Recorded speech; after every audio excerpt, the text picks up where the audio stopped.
you might find yourself asking, Mickey Mouse 3? Where was Mickey Mouse 2? And that's the wrong question. The real question is, where are Mickey Mouse 1 and 2? We had a game titled Mickey Mouse early on in the Famicom's run, but that game was from Hudson and has nothing to do with Kemco's series of Mickey Mouse games. And here, at the very last Kemco Famicom game, I have to get into Kemco's odd business strategy during the 90s.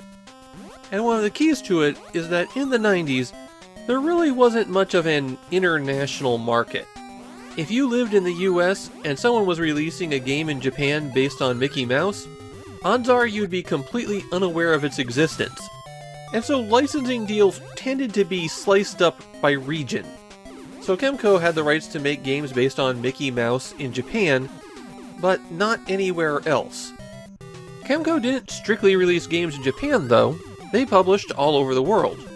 And what they wound up doing is making some generic games and switching out the characters for whoever they had the license to in that region. The series that got this the worst are commonly called the Crazy Castle games, though in Japan, the first two Game Boy versions are called Mickey Mouse and Mickey Mouse 2. And that's why this is Mickey Mouse 3. For the US, Kemco changed Mickey Mouse to their own mascot character, Kid Klown. Kid Klown would wind up being who Kemco would use whenever they didn't have a specific character, and as a result, there were Kid Klown games released in Japan. So in short, Kemco spent the 90s making everything as confusing as possible for people. On the Famicom, Kemco hasn't been the best publisher. A lot of their games aren't just bad, they're infamous. And of the 20 games that they published, I'd say maybe 4 of them are ones that I'd go back to. And that's a stretch for some of those. So I started up Mickey Mouse 3 expecting the worst, and I was shocked that it was actually kind of good. Not great, and it has plenty of flaws, but the core mechanic to this platformer, the thing that sets it apart, is really fantastic. The plot of the game is that Minnie has fallen into a deep sleep and can't be woken up, so Mickey will enter her dreams to rescue her. There are 7 stages in Mickey Mouse 3, and they're relatively long. They might take you about 5 minutes to complete a stage if you're playing normally.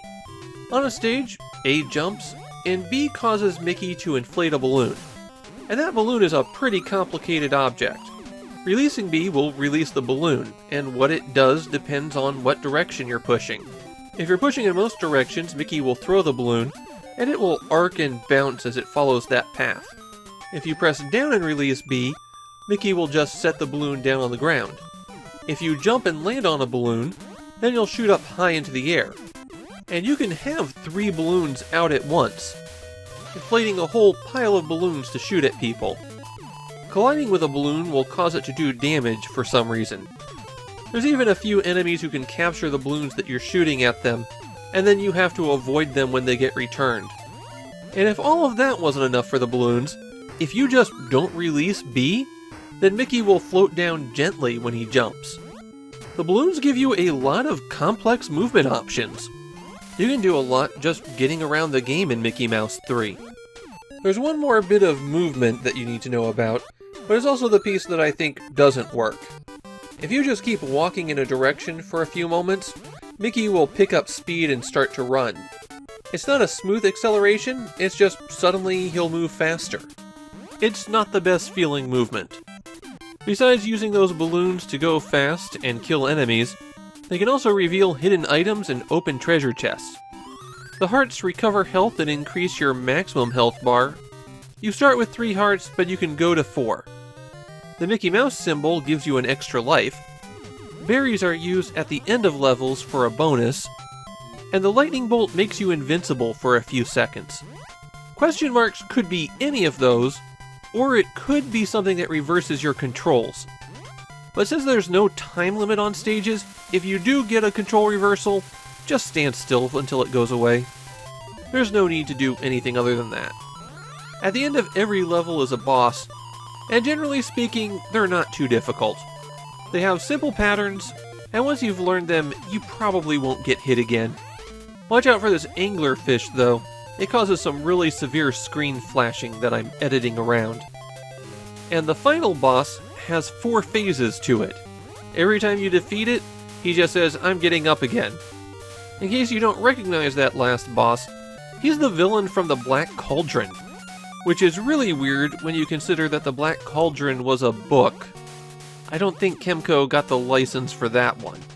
They also used some characters from Alice in Wonderland at a few points, so I guess that's one thing that Kemco's Mickey Mouse game had in common with Hudson's. The stages are all pretty well designed. There aren't a whole lot of mean tricks until you get to the last stage, which has a bit of a maze. There are boss refights that you could do there that are totally unnecessary as well. The stages all have a lot of varied obstacles, and they offer you good opportunities to take advantage of your many movement options. When you complete a stage, you go to a bonus area where you have a number of shots equal to how many berries you collected on the level. You need to hit items to restore your health or earn extra lives.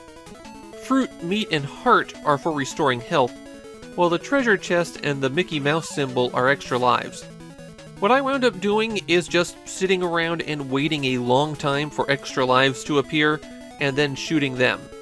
Again, there's no time limit on anything here, so you could sit here forever until you have a favorable shot. If you beat the game, and you probably will because it's pretty easy, you're given a secret code, which is just the Konami code, so up, up, down, down, left, right, BA. And if you enter that at the title screen, then it makes the game more difficult. Enemies will move faster, some enemies will take more hits, and bosses do extra damage. In Japan, Mickey Mouse 3 doesn't seem to have a great reputation, and most of the complaints that I saw were around how difficult it was to manage the balloons. And I had the exact opposite take. I think the balloons create a pretty high skill ceiling here. You can do a lot with them.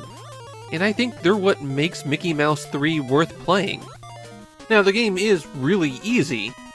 Before popping it in to record, I had only sampled a bit of the first stage, and then playing it here, I finished the whole game in about an hour and 5 minutes. And that was with me going slow in the bonus areas. But I don't think it's really a horrible thing that it's too easy. I had a good time with about 80% of the game. The worst aspect was in the final stage, where falling can send you all the way back to the beginning. But generally speaking, I was having a good time, and I probably will play it again on the hard mode. I don't know if I'd recommend that for a first-time player. You do have to get used to the game's movement after all. But this is a solid enough platformer that it's worth returning to.